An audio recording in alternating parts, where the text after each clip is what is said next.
Today, I'm going to show you Noob vs. Pro style 8 of the biggest mistakes the noobs like to make when it comes to shopping for real estate. Let's get right into it because after all, these are videos that make you money. Number 1, the noob usually starts their real estate search by looking for the cheapest possible properties. They go on Zillow and just sort by lowest price. The pro, on the other hand, starts by educating themselves on which areas are known as sizzle hot, the ones that sell quickly and the ones that rent quickly, the ones that are easy to remodel. The pro focuses on those areas and waits for good deals to come up. But the pro realizes that 9 out of 10 homes that hit the market that look cheap usually have something wrong with it. Whereas on the other hand, you get the noob sorting by lowest price first. They usually end up with that $190,000 property in a neighborhood of $400,000 miscellaneous houses out by the oil rigs, and then they wonder, wow, this is a really good deal, yet they don't yet realize that the reason it's 190 is because the tenants are suing the landlord for being exposed to fracking chemicals. So pro tip number 1, start with sizzle hot, high quality, proven neighborhoods that rent quickly and sell quickly. If it's out on the outskirts, if it's got abnormalities, don't even bother. Number 2, never buy yeah buts. And the easiest way to explain a yeah but is by picking on a new course member from 4 weeks ago, which I won't mention the name, but somebody came in and said, hey, here's a 3-unit deal, Kevin, I'd love for you to analyze. It's, great, it's fully rented, I can remove one of the tenants that's month to month, and I can move in and take control of this 3-unit apartment building. It's gonna be great, it's awesome. But it's in an area that's not so desirable, and it's on a busy street.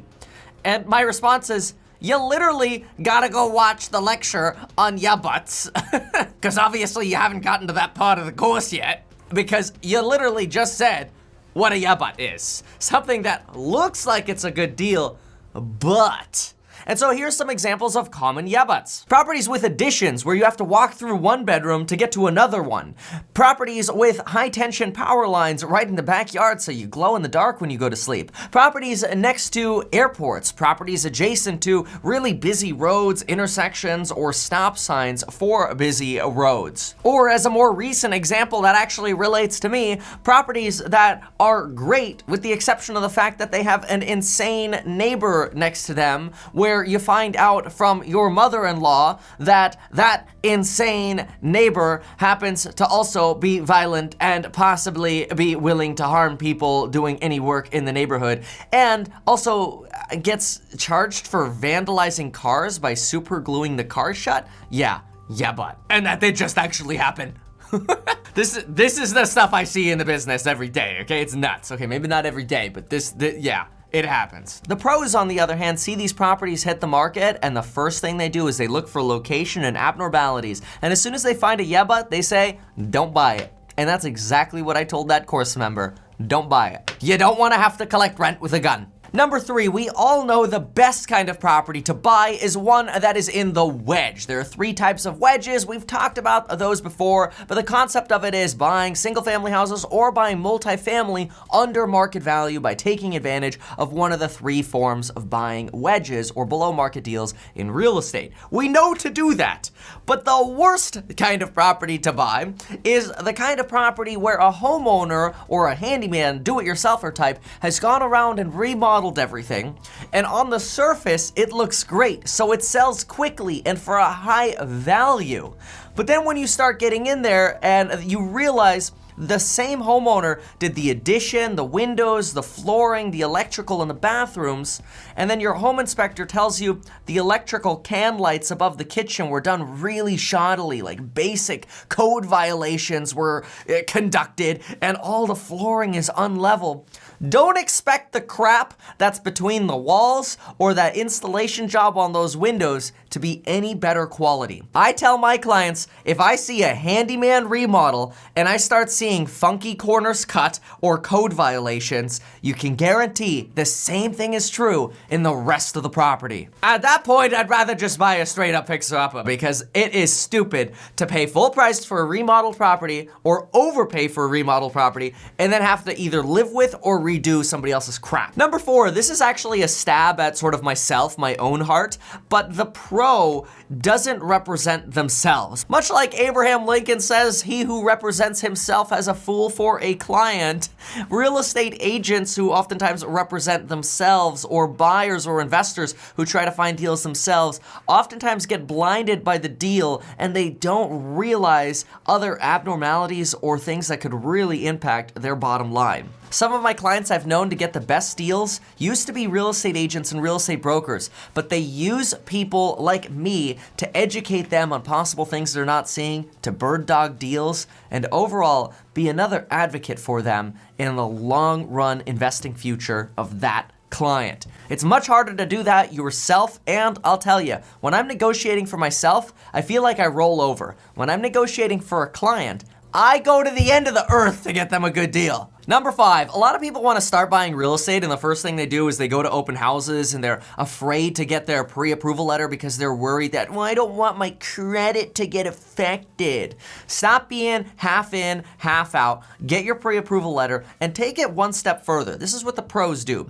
The pros are so familiar with their loan portfolio that when they write an offer on a house, they know they could waive their loan contingency because their loan is as good as gold. If you want to be in that position too, ask your lender to do what's known as pre-underwrite your loan. That is not only going to give you a whole lot more power when you're negotiating with sellers, but surprise, surprise, you're gonna know if you have any financial skeletons in the closet that you may as well deal with now rather than when your deposit is at risk during a deal. So have your frickin' credit run and get pre-underwritten. Number 6, be willing to spend time and money to educate yourself. And yeah, this is a pitch for you to buy the frickin' real estate investing course linked below for $264 using coupon code SHORTREDFIN, because honestly, everybody that's joined it has realized, wow, this is a life changer. You get 10 years of knowledge for dirt cheap, and you get access to me in the private live streams. But look, seriously, whether it is asking a realtor for coffee and paying for the coffee, or it's paying for online education or books or whatever, if you're interested in actually making money in real estate, do not cheap out on your education. That would be just as bad as number 7. Number 7 is cheaping out on your inspections. Look, obviously everybody says get a home inspection, but getting a home inspection should be sort of your first line of defense. But really, the most important line of defense is actually your second line. That is, it's not the moat around the property or your castle that's your first line of defense that matters. It's how high your walls are. And how high your walls are in real estate investing is how much money stuff's gonna cost you to fix. And I'll tell you, a lot of people go into home inspections, they get very emotional because there's a long list of stuff. A professional puts that long list of stuff on a spreadsheet and says, that's just a $2,000 problem. Like every problem that's on there is $50. The pro will do the same thing with other houses and realize, wow, this house is perfect with the exception of the foundation issue, and we called up my foundation guy, paid the $300 for the foundation inspection, and that person not only told me not to buy this house, but said, you're gonna need a bulldozer to do this house right, and if you really wanna pour a new slab, you're looking at 180 G's to jackhammer up the house and redo it. That's $300 well spent. But a lot of people just won't spend the money. You have to believe that there are people out there that have more experience than you. And I'll tell you, a lot of people's experiences and professionals' experience comes from making mistakes themselves. And you can oftentimes get all of those answers for dirt cheap. And the pros know that. Number 8, the newbies look for something that is move-in ready and beautiful. It's got wainscoting, it's got crown molding, it's got beautiful flooring and the quartz countertops with the amazing kitchen and the contrasting door hardware. The pros, on the other hand, look at every single real estate purchase as an opportunity to make money. When you know that you can buy property below market value, not have to pay what everybody else is paying, why would you not take advantage of that to instantly boost your net worth? Instantly boosting your net worth is a beautiful thing that the pros take advantage of. And I encourage you to take advantage of that as well. One bonus note here, I did a live stream a few days ago about if Redfin does this, real estate investing is dead. And some folks have been DMing me concerned that maybe real estate investing is already dead. Yet I honestly don't think those people watched the video because I said in that video that it's gonna be at least 5 years before the algorithms come in and take over, which whether you're 16 or you're 50 right now, you have plenty of time to get good deals in real estate. So get out there, go shopping, watch the whole video before you send me a DM wondering if the world is over because you read a title, and we'll see you next time.